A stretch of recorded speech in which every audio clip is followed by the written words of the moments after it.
আজ শাবান মাসের 20 তারিখ। আসমানের দরজাগুলি খোলা রয়েছে, আসমানের দরজাগুলো খুলে দেওয়া রয়েছে। আপনি যা চাইবেন আল্লাহ পাক রব্বুল আলামিনের কাছে আপনাকে সব দিবেন।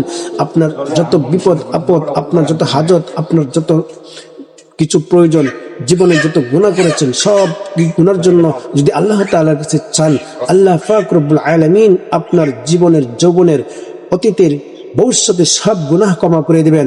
যদি এই আজকে আমলগুলা করতে পারেন, রাত্রে আল্লাহ পাক রব্বুল আলামিন দরজাগুলো খুলে দেওয়া রয়েছে। রাত্রে উঠে যখন আল্লাহ পাক রব্বুল আলামিনের ইবাদত করবেন, ইবাদতের পরে আল্লাহ পাক রব্বুল আলামিনের কাছে চাইবেন জীবনের যৌবনের অতীতের যত গুনাহ করেছেন সব গুনার জন্য আল্লাহ পাক রব্বুল আলামিনের কাছে অনুতপ্ত হবেন। চোখের পানি ছেড়ে দিবেন। চোখের পানি ছেড়ে দিয়ে আল্লাহ পাক রব্বুল আলামিনের কাছে বলবেন, আল্লাহ গো, জীবনে চলার পরে আমার হাতের দ্বারা, পায়ের দ্বারা গুনাহ করেছি, চোখের দ্বারা জিনা করেছি। আল্লাহ, এই জবানের দ্বারা কত মিথ্যা কথা বলেছি, কত খারাপ কাজ করেছি, কত জবানের দ্বারা কত নাফরমানি কথা বলেছি। আল্লাহ, জীবনে যা করেছিলাম, ভুল করেছিলাম, মাওলা গো, তোমার কাছে আজকে আমি তওবা করলাম, তুমি আমার গুনাহকে মাফ করে দাও। এই দোয়াটি যদি আপনি পড়তে পারেন, আল্লাহ পাক রব্বুল আলামিন আপনার দোয়া কবুল করবেন, আপনার জীবনের সব গুনাহ ক্ষমা করে দেবেন। এই দোয়াটি হচ্ছে খুবই গুরুত্বপূর্ণ একটি দোয়া। এই দোয়াটি যদি আপনি একবার পাঠ করেন, আপনার জীবনের যৌবনের অতীতের সমস্ত জিন্দেগির গুনাহ মাফ করে দিবেন। সর্বশ্রেষ্ঠ দোয়া এই দোয়াটি হচ্ছে, সর্বশ্রেষ্ঠ দোয়া এই দোয়াটি আপনি নামাজের পরে আল্লাহ তাআলার কাছে মোনাজাতের মাধ্যমে দোয়াটি করবেন। আল্লাহ পাক রব্বুল আলামিন আপনার সমস্ত জিন্দেগির গুনাহ মাফ করে দিবেন, আপনাকে নিষ্পাপ বানিয়ে দিবেন, মাসুম বানিয়ে দিবেন, একদম গুনাহ ছাড়া যেরকম এরকম ভাবে আপনি হয়ে যাবেন। এই জন্য আসুন আল্লাহ পাক রব্বুল আলামিনের নবী করিম সাল্লাল্লাহু আলাইহি ওয়াসাল্লাম যে দোয়াটি শিখিয়েছেন সেই দোয়াটি আমরা এই রাত্রিতে আমল করব। আজ রজনীতে আল্লাহ পাক রব্বুল আলামিনের দরজা খুলে রেখেছেন।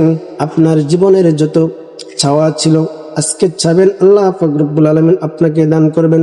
আপনার জীবনে যত গুনাহ করেছেন সেই গুনাহ আল্লাহ পাক রব্বুল আলামিনের কাছে চাইবেন, আল্লাহ পাক রব্বুল আলামিন আপনার গুনাহ ক্ষমা করে দেবেন। জীবনে কত মিথ্যা কথা বলেছেন, কত নাফরমানি করেছেন, আল্লাহ পাক রব্বুল আলামিনের সাথে কত নাফরমানি করেছেন, আল্লাহ পাক রব্বুল আলামিনের সঠিকভাবে হুকুম আদায় করতে পারেন নাই, আল্লাহর নবী করিম সাল্লাল্লাহু আলাইহি ওয়াসাল্লামের সাথে কত নাফরমানি করেছেন, সুন্নাত তরিকায় আপনি চলতে পারেন নাই, জীবন চলার পথে কত ভুল ত্রুটি করেছেন। আল্লাহ পাক রব্বুল আলামিনের দরবারে আজকে রাত্রে উঠে 2 রাকাত নামাজ পড়ে আল্লাহ পাক রব্বুল আলামিনের কাছে দোয়া করবেন। 2টি হাত তুলে দোয়াটি করবেন। সর্বপ্রথম 2 রাকাত নামাজ নফল নামাজ পড়বেন।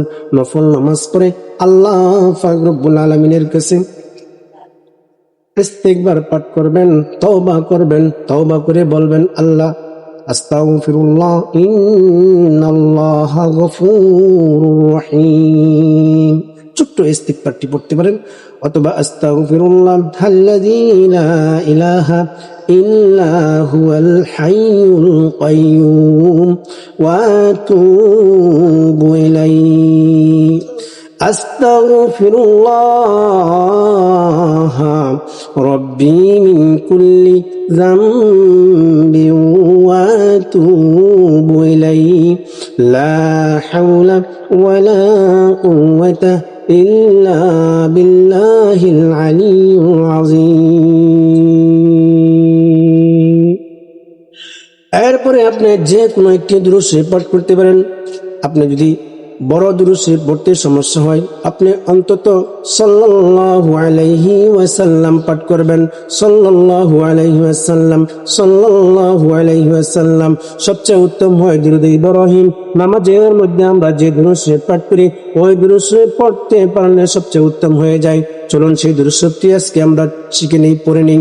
আল্লাহুম্মা সাল্লি আলা মুহাম্মাদিন ওয়া আলা আলি মুহাম্মাদ كما صليت على إبراهيم وعلى آل إبراهيم إنك حميد مجيد اللهم بارك على محمد وعلى آل محمد كما باركت على إبراهيم وعلى آل إبراهيم إنك حميد مجيد এই দুরূদ শরীফ পড়বেন তারপরে আপনি এই দোয়াটি পাঠ করবেন আল্লাহুম্মা গফিরলি যামবি কুল্লাহু দিক্কাহু ওয়া জিল্লাহু ওয়া আউওয়ালাহু ওয়া আখিরাহু ওয়া আলানিয়াতাহু ওয়া সিররা আল্লাহ পাক রব্বুল আলামিন আপনার জীবনের অতীতের ভবিষ্যতের ছোট গুনাহ বড় গুনাহ জানা গুনাহ অজানা গুনাহ আল্লাহ পাক রব্বুল আলামিন আপনার এই দোয়াটি পড়ার সঙ্গে সঙ্গে ক্ষমা করে দেবেন আল্লাহুম্মা গফিরলি যামবি কুল্লাহু দিক্কাহু ওয়া জিল্লাহু ওয়া আউওয়ালাহু ওয়া আখিরাহু ওয়া আলানিয়াতাহু ওয়া সিররা এরপরে এই দোয়াটি পড়বেন ইয়া যাল জালালি ওয়াল ইকরাম ইয়া যাল জালালি ওয়াল ইকরাম ইয়া যাল জালালি ওয়াল ইকরাম 11 বার পাঠ করবেন তারপরে কমসে কম 11 বার পাঠ করবেন লা ইলাহা ইল্লাহু মালিকুল হাক্কুল মুবিন লা ইলাহা ইল্লাহু মালিকুল হাক্কুল মুবিন লা ইলাহা ইল্লাহু মালিকুল হাক্কুল মুবিন 11 বার পাঠ করার পরে এই দোয়াটি আরো 11 বার পাঠ করবেন এরপরে আপনি এই দোয়াটি পাঠ করবেন যে দোয়াটি পাঠ করলে আল্লাহ পাক রব্বুল আলামিন আপনার ধন সম্পদ এবং হেদায়েতের রাস্তা তাকওয়া আপনার জন্য খুলে দেওয়া হবে আল্লাহুম্মা ইন্নী আসআলুকাল হুদা ওয়াত তাকওয়া ওয়াল আফা ওয়াল গিনা আপনি কি বড়লোক বানিয়ে দিবেন আপনার অভাব অনটন দূর করে দিবেন আল্লাহুম্মা ইন্নী আসআলুকাল হুদা ওয়াত তাকওয়া ওয়াল আফা ওয়াল গিনা আল্লাহুম্মা ইন্নী আসআলুকাল হুদা ওয়াত তাকওয়া ওয়াল আফা ওয়াল গিনা এরপরে আল্লাহ পাক রব্বুল আলামিনের কাছে আবার 11 বার ইস্তিগফার পাঠ করবেন আস্তাগফিরুল্লাহাল্লাযী লা ইলাহা ইল্লা হুয়াল হাইয়ুল কাইয়্যুম আস্তাগফিরুল্লাহ রাব্বী মিন কুল্লি যামবিন ওয়া আতুবু ইলাইহি লা হাওলা ওয়ালা কুওয়াতা ইল্লা বিল্লাহিল আলিয়্যিল আযীম আস্তাগফিরুল্লাহ এরপর জীবনের দুরূদ শরীফ করবেন আল্লাহুম্মা সাল্লি ওয়া সাল্লিম আলান নাবিয়্যিল উম্মি ওয়া আলা আলিহি ওয়া আসহাবিহি অথবা সাল্লাল্লাহু আলাইহি ওয়াসাল্লাম 11 বার পাঠ করবেন আল্লাহ পাক রব্বুল আলামিনের কাছে দুটি হাত তুলে চোখের পানি ছেড়ে দিয়ে